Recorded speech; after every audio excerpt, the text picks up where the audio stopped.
5 years ago, I bought this 1994 Mustang, and it's not the car that I was shopping for at the time, but it's what ended up coming home with me. If you're an enthusiast, you probably know how that works. When I bought it, I had one thought on my mind though, and that thought was road trips. I know that's not what people usually think about when they think of a 30-year-old pony car or whatever, but hear me out. Road trips are one of the most fun things that I could think of doing, and a road trip in a sporty car or something with sporty aspirations, it reminds you every mile of the trip to have fun. It reminds you to take the curvy route instead of taking the straight and boring route. It reminds you to downshift when you're going up a hill so that you can, feel that acceleration. It reminds you to not pack so much shit, honestly, which means that you can stay kind of light and more spontaneous in what you're doing. And I just really enjoy the experience of road tripping in a pointy car, so I wanted this to be a road tripper. What's kind of weird about that is even though it has GT emblazoned on the bumper back there, which I believe means Grand Touring, not a lot of people actually road trip these cars, which means that there's almost no products manufactured with the intention of travel in them, and there's almost no builds that you can kind of follow along with that are based around the idea of keeping the car great for putting down miles. There's a bunch of considerations there, like making sure your suspension still has enough compliance that it's not beating you up, making sure that it still handles well on rough surfaces and handles well in wet weather and stuff like that. And there's also something else about exhausts, and that is they gotta not drone. Because if you've got a drone on the highway, that will make you crazy. That's not just about being loud or quiet on the exhaust. As a sporty car, it's gonna have a loud exhaust with some character. That's something that we all kind of enjoy, I think, to some level. But you don't want it to just have that constant just drone that's just like right there in the back of your head. And unfortunately, this one, well, the previous owner put a Flowmaster exhaust on it, and that's exactly what it does. At 70 miles an hour in fifth gear, it be droning. So my job today is to remove this exhaust system and then install another exhaust system in its place. I live in the United States of America, and if you're watching the news at all, you know that there's some stuff happening. We're not going to get into that, but I thought it would be a smart thing to do to just get any big purchases I had kind of out of the way at the beginning of the year, because we didn't know what was going to go on. And that meant that when I got my tax refund back, one of the things I bought was an exhaust system for this car. It was a purchase I wasn't planning on making, but seemed smart at the time. So we're going to take this exhaust system off, and it's all one piece from the junction behind the mid-pipe to back here. That's all welded together. I could cut it to make it easier to remove, and then maybe whoever buys this exhaust system from me will have an easier time installing it on their car. However, I'd rather leave that choice up to them, whether to cut it and where to cut it to fit their car. So what I'm going to try and do is remove this exhaust system without cutting it, and we'll see if that works out. And then we'll get together and we'll install the new exhaust system. We'll listen to how it sounds. I acknowledge that the lighting down here probably could be better. I've just got a little flashlight, but you can kind of see here that I've got these Flowmaster mufflers, and they're not quite as long. See, there's kind of a gap right here. They're not quite as long as the OE mufflers where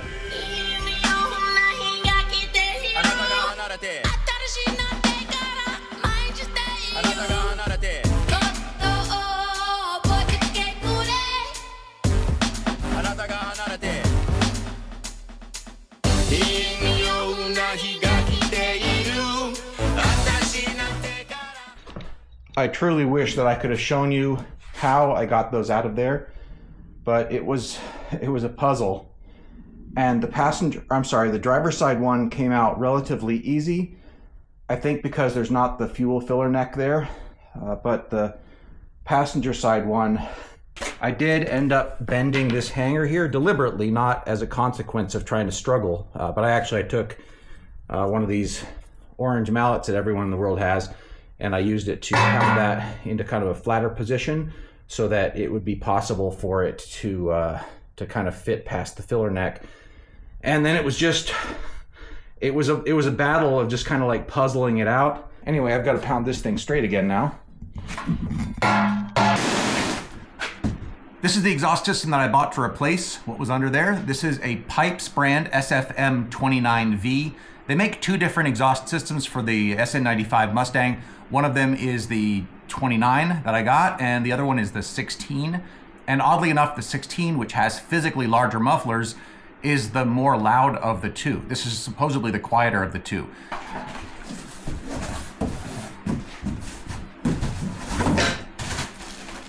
Comes with a nice pillow in case I feel like taking a nap.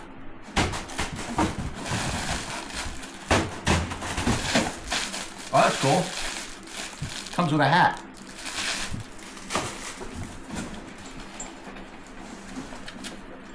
These actually don't come with it. I bought these separately. These are some band clamps that I can use to connect the different pieces together. A bit better than the clamps that came with the pipe system.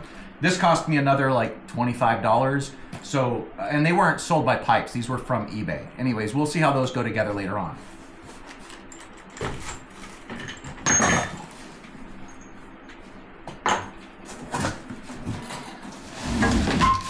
There are the two pipes that go over the axle. As you can see, since these are in individual pieces, that means I don't have to try and do quite as much work snaking them over the axle as I did when I was removing the other stuff in one piece.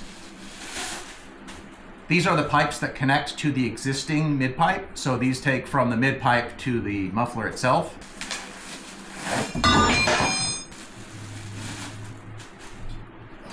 This here's the muffler tip. One thing that's interesting, you can see inside there, I hope, that it is a double wall and it has little, I don't know what you want to call it. It has like a glass pack. Basically, it has little kind of scoops that hopefully will resonate out certain frequencies from it, or at least muffle it a bit further. Meaning that even if you clamp this onto a straight pipe, this would work as kind of a mini muffler. Lastly, these are the mufflers right here, and they're a straight through design, although I'm not sure how, yeah, they're still pretty straight through right there. So, that was very loud.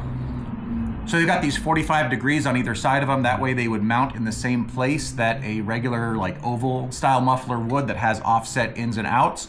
These are just offset with an angle at the ends. And they've got little kind of clamping surfaces on them here that will conform down to the pipe on the inside of it. With the band clamps that I purchased, that should just kind of cover that up. I'm hoping it'll make a nice good seal. If it doesn't, well, I do have a welder. I just don't want to weld on this because the welds themselves will not be stainless. And then they've got a bunch of these U-bolt type clamps, and these are the ones that I'm going to not be using. These muffler tips come with two different types of hangers. They've got these long ones that are for 98. Yeah, I know that's a year early, but they're from 98 through 2004 SN95 and New Edge Mustangs. And then these guys here are for the 94 through 97 and probably also for Fox body. And they do have a small problem. This part here is much too long. So as you can see right here, it's kind of interfering with the body a little bit. And there's easily 5 inches too much of this. So I'm gonna cut off 3.5 inches, give or take. I'm not gonna cut all of it off, but I'll cut off like 3.5 inches. And that's just gonna prevent it from coming into contact with the body here. One thing that's slightly annoying about these is that they would work better if they were mirror images of each other, and I'm sure it's cheaper to manufacture them where they're just the same part and maybe it doesn't matter too much, but they would both go in with the correct orientation if one was a left side and one was the right side. The important part here is just to not really tighten up anything, get it all together relatively loose. Like this guy here needs to change its entire orientation from where it is right now. And that way you can get everything to have as much clearance as it needs to have. The other part is that you can see here that even though I've got these jack stands in place for safety, the weight of the vehicle is on the axle itself. And the reason for that is that the axle can be up in its resting position. Now, of course, the axle is going to move upward when I go over bumps. That's how the suspension works. But at least I can get the axle up as high as it's going to get at static ride height, and I can make sure that all my clearances are good there. What I don't want to do is assemble this with the axle hanging down and then have a clearance issue once it's back at ride height, have the exhaust all vibrating against it, because that would be infuriating to listen to. So the next thing I've got to do is struggle with just getting everything oriented correctly. I've got these band clamps, and as you can see here, these band clamps are stepped because this is sleeved over that. And so I got a band clamp that has a step molded into it. And that way, when that goes on there, it's going to clamp over it and hopefully seal really well. Again, these clamps did not come with the pipe system. I bought those separately, but they were very affordable. Before we get too deep into the next part, which is of course the fun part where we get to listen to it, we should talk a little bit about expectations. This car is closer to 1964 chronologically than it is to 2025, which means that it is an old car with a lot of miles on it. And also it has aftermarket headers, an aftermarket mid-pipe, different than stock motor mounts, That's actually something to consider. It has convertible motor mounts, which are supposedly like a 1/4 inch lower than non-convertible ones. I don't know how true that is, but that's what they said.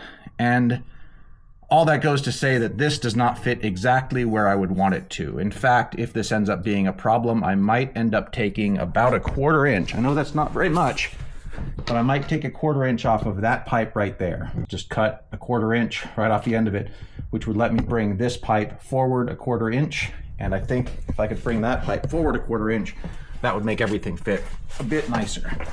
I might do that. I'm not quite sure yet. I'm not in the mood to do it today, and it wouldn't be too difficult to do it later. The problem I'm running into is right here, right where the fuel tank is, that comes real close to it. And when I vibrate it, or when I shake it, it makes contact with it. Now, I'm not sure if it'll do that in practice while driving down the road, but it's close enough that it's causing me a little bit of annoyance.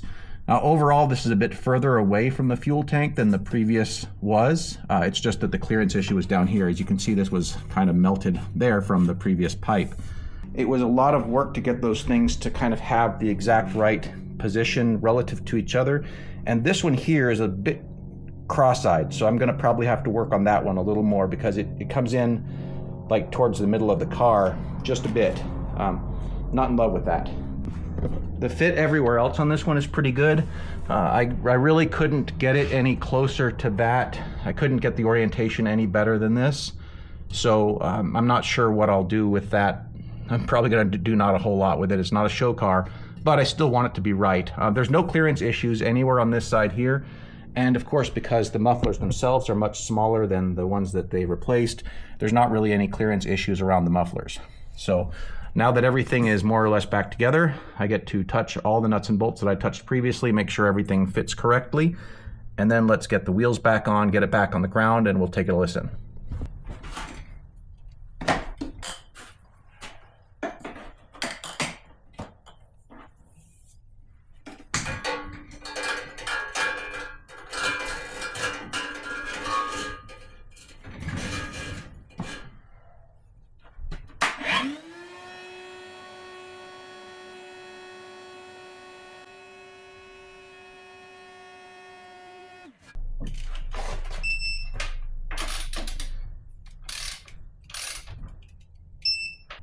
See, that's gonna make me crazy right there. This one here, you can see kind of relative to that is there. And then when I come over here, this one is over there. And because of where the pipes are and kind of how they point and everything, that's gonna be actually a real pain in the everything to get that figured out. So I guess I'll get under there a little bit longer and see what I can do. Yeah, that was kind of a pain, honestly, but they're a lot nicer than they were, I think, in terms of how they're centered with each other. So the next thing we got to do is take us a good look at it, and then let's fire it up. I do have one thing in between me and firing it up that you don't need to worry about, but you might notice there is something missing right here. We'll go track that down. Well, I'm wearing clean clothes, and that can only mean one thing. It's time to get inside the car and fire it up, see what it sounds like. You're 8 to 10 feet away, and so you're gonna get the full blast, I guess.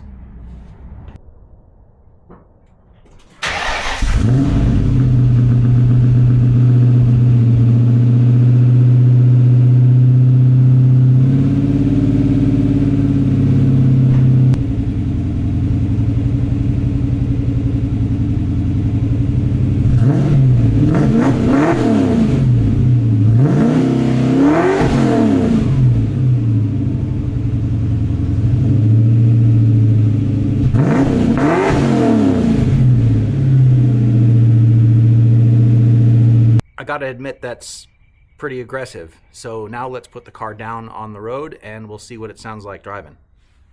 So here we are idling with both the windows open, and it's not too bad idling like that. Like, I would probably still want to shut it off if I hit a drive-through because it's still a bit loud for that, but it's not too bad. So here we are cruising around 30 miles an hour, a little over 1,000 RPMs. We're in 4th gear, and it's not too bad. I think it's actually a lot quieter than it was with the Flowmasters. It's a lot closer in amplitude to the Flowmaster 50s that I had on the V6 Mustang. So this is actually pretty good at this point right here. We'll get out on the open road and we'll start listening to what it sounds like under load though.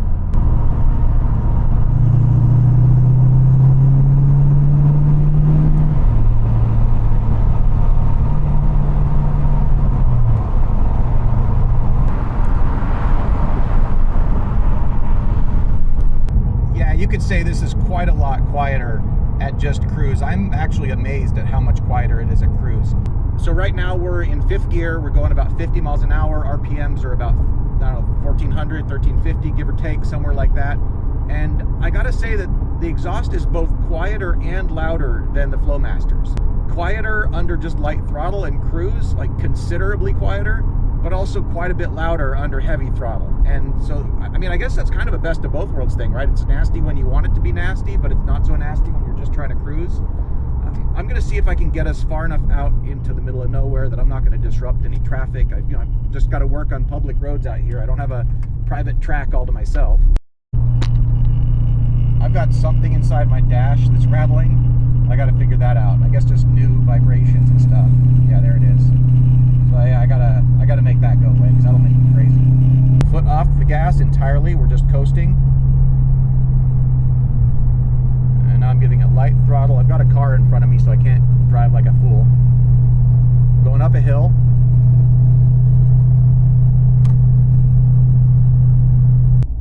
I don't have an ideal place for you to hang out in this car, unfortunately, but let's see what we can do. We're going to get out onto the road because I'll just burn my tires if I do it here. All right, we're going to do it.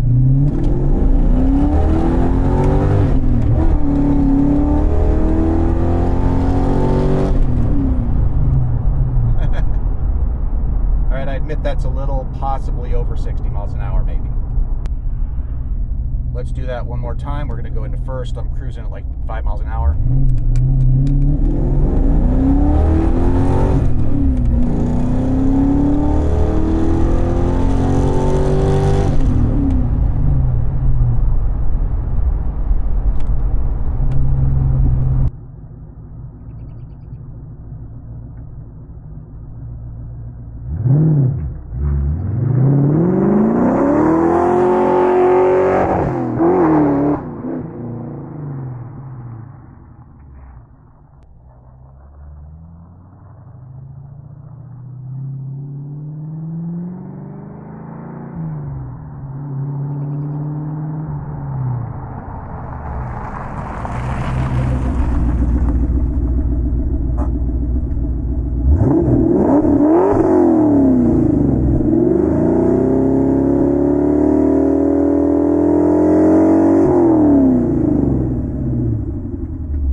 So impressions so far. It's a lot quieter under the normal just cruise conditions than the other one was, and there's definitely not that drone. I think there's probably still a fraction of drone that probably can't be helped, that just has to do with the length of the exhaust system and the frequency of the pulses, but it's a lot less drone than it was. I wouldn't describe it as droney at all at this point, which is huge win in my book. As for the character of the sound, it's less muscle car, which is fine. I'm actually not the kind of dude who cares about that. I think it's kind of a more musical sound at this point. Like, it sounds a little bit more European. I don't know. I mean, that's probably not the right way to say it, but I kind of feel like it sounds a little closer to exotic car sound rather than classic muscle car sound. Also a win in my book, actually. As an added bonus, this is around 10 pounds lighter than the other exhaust that I took off of here. I know that 10 pounds isn't that much, but every little bit counts, so that part's kind of cool too. I've got 308 gears in this, and if you haven't watched any of my other videos on this, in addition to the 308 gears, I've also got a Cobra style intake manifold. I've got 1.72 to 1 rockers on the stock cam, E7 heads, so it's a stock HO engine. It's the stock engine from this car. I've also got Ford Performance headers. I've got a BBK catted mid-pipe, and this thing's been converted to speed density instead of math. So I don't know if all that stuff matters to compare it against your build, just so you have an idea of what things are going to sound like, because it's kind of like tuning a musical instrument. Your car may not sound exactly like mine does unless you have all the exact same parts. So hopefully this has given you the information you need. I certainly had a good time doing this, and I'm pretty happy. Thanks for watching.